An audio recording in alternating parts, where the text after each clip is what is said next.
podcast Sahamologi. Hari ini kita akan membahas topik yang sangat menarik bagi perusahaan-perusahaan, yaitu bagaimana cara mencatat investasi saham di pembukuan mereka. Saya Yolanda. Dan saya Dewa. Jadi topik kita hari ini yaitu mengenai akuntansi investasi saham pada perusahaan investor. Dan kita kebetulan juga udah kedatangan tamu-tamu spesial nih. Halo, Bang Arsido. Halo, Kak Dewa, Kak Yola. Halo, selamat. Apa kabar Mas, Mbak semuanya? Gimana nih kesibukannya? Alhamdulillah baik. Baik, Kak selalu Yola. baik. Alhamdulillah. Kebetulan kesibukan kita apa, teman-teman? Sibuk, aduh ini Proyek ya. Asido sini yang paling sibuk sebenarnya. Aduh, saya cuma sibuk mantengin saham. Aduh. Lagi merah nih sesuai dengan kondisi baju saat ini. Sangat ya. relate ya dengan Iya. topik kita ya. Oh, pas banget nih. Pas banget ini Mas. Langsung aja. Oke, karena audiens kita udah gak sabar banget nih mendengarkan materi episode kali ini. Langsung saja kita mulai ke intinya ya teman-teman ya.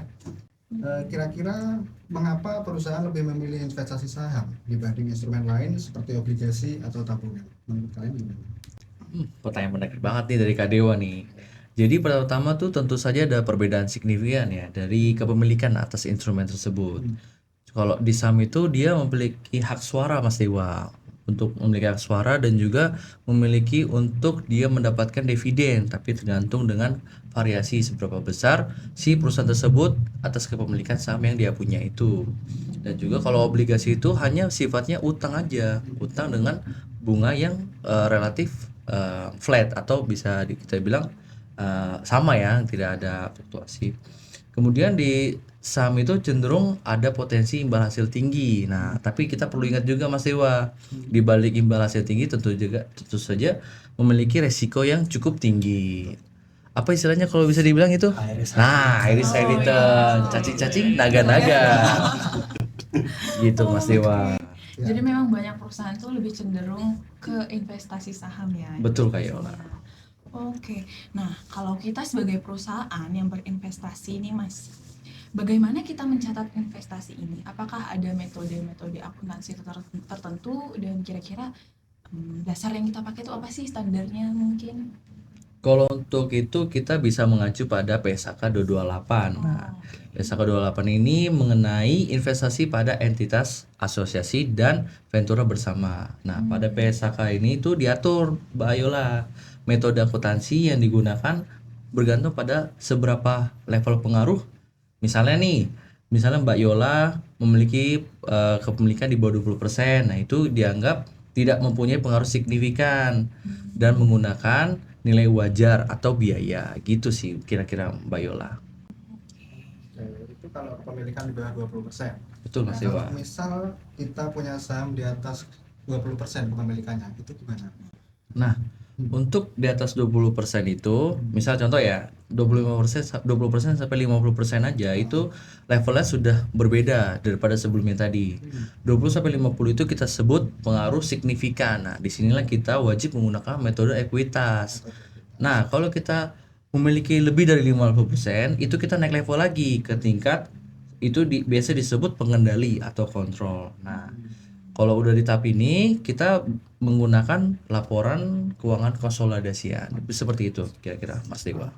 Oke, jadi kalau 20 sampai 50% kita pakai metode ekuitas. Kalau 50% ke atas kita pakai konsolidasi. Konsolidasi, betul sekali. Nah, tapi terkait metode ekuitas ini nih, saya juga pernah dengar suatu istilah yang menyatakan metode ekuitas itu sebagai metode konsolidasi satu baris. Nah, itu kira-kira bisa dijelaskan nggak ya? Asal-usul kenapa dia namanya jadi seperti itu, konsolidasi satu baris. Begini ya lah. Jadi dalam metode ekuitas tadi ya yang dijelaskan Asido itu kan investasinya kita catat secara dinamis. Jadi kalau perusahaan investi dia mendapatkan laba, pasti saldo investasi kita di neraca itu akan bertambah. Sebaliknya kalau misal investi ini dia membagikan dividen, saldo investasi kita itu berkurang. Tuh, jadi konsolidasi satu baris itu metode akuntansi ekuitas di mana perusahaan induk tuh melaporkan investasinya pada anak perusahaan sebagai satu angka tunggal, badan neraca dan laba rugi. Jadi bukan menggabungkan seluruh aset dan kewajibannya itu secara lebih detail gitu. Jadi satu baris gitu. Oh, satu baris karena di satu tunggal itu aja yang dipengaruhinya gitu. Tapi sebentar Eva, bukannya kalau dapat dividen itu harusnya saldo investasinya bertambah. Sedangkan tadi Iva mengatakan kalau dapat dividen tuh justru saldo investasinya berkurang. Nah, ya. Jadi kalau dalam metode ekuitas itu, dividen itu kita anggap sebagai pengembalian atau penarikan modal. Jadi bukan pendapatan. Beda. Misal kalau kita pakai metode fair value dan cost itu kan, itu kan sebagai kita anggap sebagai dividen. Dividen itu kita anggap sebagai pendapatan. Nah, kalau di metode ekuitas ini, kalau pembagian dividen itu saldo kita di sisi aset itu akan berkurang, berkurang karena memang modal itu kayak dikembalikan ke kita gitu. Makanya berkurang. Kita kayak ngedraw gitu ya dividennya itu. Ya. Oke. Ya, penjelasan dari Mbak Iva ini udah mulai paham dikit-dikit lah. Tapi ada satu hal nih yang masih membuat saya penasaran. Kalau di dunia nyata saat kita mengakuisisi saham kan jarang sekali kita membayar tepat di nilai buku perusahaan. Ya kan? Biasanya ada harga pasar yang harus kita bayar itu lebih tinggi karena potensi perusahaan di masa depan itu mungkin bisa lebih baik atau bagaimana. Jadinya lebih tinggi. Nah, apakah hal ini diperhitungkan dalam akuntansi? Pertanyaan menarik Mas Dewa. Memang benar, berdasarkan praktik akuntansi, biaya investasi atau harga perolehan itu diukur berdasarkan jumlah kas yang dikeluarkan atau nilai wajar aset lain yang diserahkan.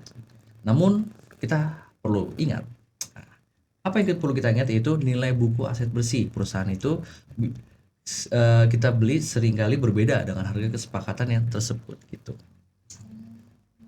Oke. Jadi biasanya akan ada perbedaan ya. Iya. Umumnya kebanyakan seperti akan. itu. Nah, kalau ada perbedaan nilai antara yang kita bayarkan ya Mas istilahnya dengan nilai perusahaan aslinya, berarti kan di situ ada selisih ya. Ada selisih. Nah, kalau di akuntansi kan biasanya kita tuh harus mencatat segalanya harus tepat kan, harus tepat biar mencerminkan kondisi ekonomi yang sebenarnya. Nah, yang selisih itu tuh dicatatnya bagaimana? Nah, itu penting sih kita pelajari juga gitu. Jadi memang seringkali nilai perolehan atau harga perolehan kita itu biasanya lebih besar dari nilai buku asetnya itu kan. Nah, jadi ada selisih tuh di situ. Nah, selisih itu kita biasanya anggap atau biasa disebut sebagai ekses. Nah, karena ada selisih itu kita harus alokasikan ke aset yang bisa kita identifikasi. Contohnya kayak persediaan atau peralatan yang nilai pasarnya mungkin sekarang itu jauh lebih tinggi gitu. Nah, jadi dialokasikan dulu ke aset-aset yang diidentifikasi itu. Nah, kalau misal masih ada sisa, itulah baru kita akui sebagai goodwill. Oke, menariknya jadi ada muncul akun baru ya? Iya, goodwill. Oke. Nah, selanjutnya kita masuk ke pertanyaan ke narasumber yang paling kita tunggu-tunggu. Gongnya ya. Paling gong nih kayaknya nih. Lengkap semua loh dibahas oleh teman-teman. Iya, dari tadi kayaknya udah nggak sabar nih. Pertanyaan saya kapan? Kayak khusus nih untuk Iya. yang satu lagi nih. Ini nih Mas, Ada tadi pertanyaan. udah Boleh deh, Pak. ada ini ya, ada sempat pembahasan sama Mas Dewa. Mas Dewa ada pertanyaan yang menarik sih ini. Terkait apa? Ini kan saya udah belajar nih terkait investasi saham kan. Saya membaca itu ada istilah bargain purchase. Oh, baik. Ya. Itu maksudnya gimana ya Pak Ramadhan? Apakah itu berarti kita menawar harga saham atau bagaimana? Bisa dibilang gitu sih, tapi lebih tepatnya Deo, bargain purchase itu terjadi saat kita beli saham dengan harga di bawah nilai wajar aset atau investi gitu. Jadi terkait di bawah nilai wajar tadi itu kan untung tuh. Nah, keuntungan itu langsung diakuin sebagai pendapatan pada periode itu. Jadi keuntungannya langsung diakuin. Langsung diakui sebagai Nah. pendapatan. Oke, bargain purchase berarti kalau kita beli saham yang harganya di bawah Bawah nilai nilai wajar wajar, iya. aset neto investi perusahaan yang kita investasikan itu. Investasikan. Oh, oke. Saya ada pertanyaan nih Mas, tapi beda topik ya. Indah sedikit ya, bukan bargain purchase karena udah jelas ya. Udah jelas ya. Oke. Terkait ini, kalau kita sebagai investor nih mau beli sahamnya secara bertahap, anggaplah saya awalnya sudah punya kepemilikan saham di perusahaan investi sebesar 10%. Terus saya investasi lagi di tahun depan 10% dari kepemilikan saham tersebut. Totalnya kan jadi 20%. Ada perubahan ini kan, level signifikansi, pengaruh. Sebelumnya 10% jadi 20%. Sementara tadi kan udah dijelaskan ada perbedaan metode-metode tergantung level Signifikasi ya. signifikansinya kan. Itu gimana tuh Mas? kan udah dibahas juga oleh Mas Asido ya. Betul. Jadi itu namanya di praktik lapangan, itu disebut akuisisi bertahap. Oh, Gitu. Jadi menurut standar akuntansi saat kita memiliki kepemilikan menyentuh 20%, itu kita harus beralih nih dari metode nilai wajar ke metode ekuitas. Benar. Nah, begitu juga sebaliknya nih. Jadi kalau kita menjual sebagian saham kita itu hingga di bawah 20%, kita tuh berhenti menggunakan metode ekuitas tadi. Jadi ke metode nilai wajar lagi. Itu biasa juga disebut penyesuaian secara retrospektif gitu. pokoknya harus disesuaikan Harus ya sesuai. setiap ada perubahan. Oke. Tapi kalau misal setelah dilakukan akuisisi nih, misalkan ada transaksi antara investor dan investasi. Nah, bagaimana transaksi tersebut itu dilaporkan dalam laporan keuangan? Nah, itu termasuk kategori transaksi pihak terkait nih. Jadi saat ada potensi pengaturan harga yang tidak wajar terutama pada kedua belah pihak nih. Jadi di PSHK itu diatur terkait pengungkapan rincian itu nanti diungkapin di CALK gitu. Jadi di catatan atas laporan keuangan gitu deh Mas Deo. Katanya di CALK. CALK benar. Oke. Seru banget ya. Pertanyaan kita Nah, bisa dijawab semua dengan jelas, padat. Semoga teman-teman jadi makin paham ya terkait Tentu ini pembahasan hari lumayan sih dari yang sebelumnya 20% ya jadi 50% lah ternyata sampai Iya. makasih loh. Oke. Sampai nggak kerasa nih ternyata setelah dicek udah 20 menit ya kita ngobrol saking serunya. Wah, ya, Ini ada pertanyaan terakhir nih terkait goodwill. Tadi udah sebenarnya udah dijelasin sekilas ya goodwill itu dapat dari mana. Nah, ada yang bikin saya penasaran tuh. Nah, goodwill ini kan dicatatnya sebagai aset ya. Yang kita tahu kalau aset yang lain tuh beberapa ada yang istilahnya dilakukan penyusutan, misalnya gedung atau aset tetap lain. Nah, untuk goodwill ini tuh bagaimana Mas? Apakah ada penyusutan juga atau bagaimana? Nah, kalau goodwill ini khusus Mbak Yol. Oh, oke. Jadi dalam akuntansi modern, goodwill ini nggak diamortisasi, tapi perusahaan investor itu wajib melakukan impairment test atau uji penurunan nilai. Jadi setidaknya itu setahun sekali untuk memastikan nilai wajar, nilai buku, maaf, itu tidak melebihi nilai wajarnya di periode tersebut. Gitu. Oke, ini Jadi nggak diamortisasi. kayak khusus ya, Iya, kayak jadi kayak dinilai ulang gitu.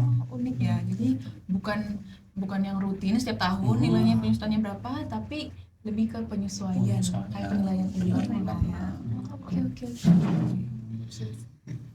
jadi akuntansi investasi saham ini memang bukan sekedar angka ya, tapi soal mencerminkan substansi ekonomi dari kepemilikan kita. Juga. Sangat menarik ya diskusi kita kali ini di podcast ini. Makasih untuk narasumber kita yang luar biasa, ada Mas Asido, Mbak Iva, Mas Ramadan. Terima kasih juga untuk Kayola dan terima Mas kasih Dewa. juga iya loh. Kita udah Udah lama banget diundang lo pengen loh. kesini. Sebenarnya kita nunggu-nunggu juga ya sebenarnya kapan nih gitu. Kayaknya perlu Soalnya sih. viral banget podcast ini. Next kayaknya kita undang lagi ya. Wah, Kayaknya boleh materi banget tuh. selanjutnya masih Boleh terkait banget. sama keahlian Mas Mbak. Iya. Oh, Boleh banget. boleh. Oke. Rekan pembelajar, semoga pembahasan kali ini bermanfaat dan memberikan pencerahan terkait investasi saham di perusahaan. Jangan lupa terus belajar dan salam cuan. Saya Dewa. Saya Yolanda. Sampai jumpa di episode selanjutnya. Dadah. Bye. Terima kasih loh. Terima kasih loh. Ya, datang lagi. Besok datang lagi. Kapan